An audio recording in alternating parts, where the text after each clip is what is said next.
Apektado na po yung kabuhayan ng ilang taga-Tanza, Cavite dahil sa pagtagas ng langis sa baybayin doon. Reklamo po ng mga mangingisda kahit daw hindi galing ang kanilang huli sa bahagi ng baybayin kung saan may tagas ay wala pa rin daw gustong bumili ng mga ito. May ulat on the spot si Jay Sabat. Jay?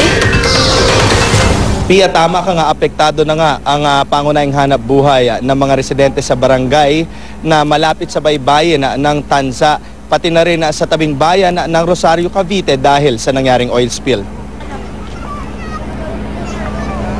Nakaparada lang sa pangpang ng barangay Hulugan sa Tanza, Cavite ang mga bangkang pang-isda. Di na kasi muna pumapalaot ang mga mangingisda. Reklamo nila kahit na di naman nila hinuli ang mga isdang benta sa parte ng dagat na may langis, di raw nila ito maibenta sa tamang presyo. Dahil hindi mabili eh.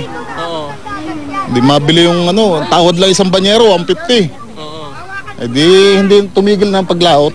Kasi baksak presyo po ang isda, imbis na mapamamahal, namura na po.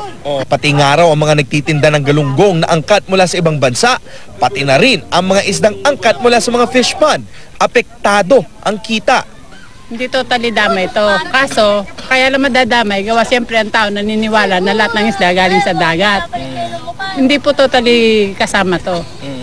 Ayon naman sa mga residente rito, sa kapal ng langis sa dagat kahapon, naisipan nilang salukin ito kaya nakakolekta sila ng drum-drum na langis. Nagbabaka sakali po na baka daw po may bumili, tsaka para bawas amoy na rin ho. Kasi napakarami ho niyan kahapon napakabaho talaga dito. Bukod sa kabuhayan, nababahala rin si Barangay Captain Esmeraldo Yulanco Jr.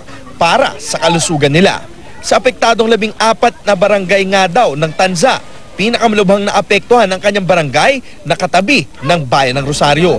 Pangaisa yung katulad ng mga Mehika, mga kahapon hindi makahinga yung mga tao. Dahil sa, siyempre, napakasangsang ng amoy sa dibdib. Kaya ang mga tao, gaalisan. Ayon naman sa ating nakausap na opisyales ng lokal na pamahalaan ng Tanza, Cavite, patuloy naman daw ang ginagawa nilang paglilinis sa oil spills sa kanilang lugar. Pia? Maraming salamat, Jay Sabale.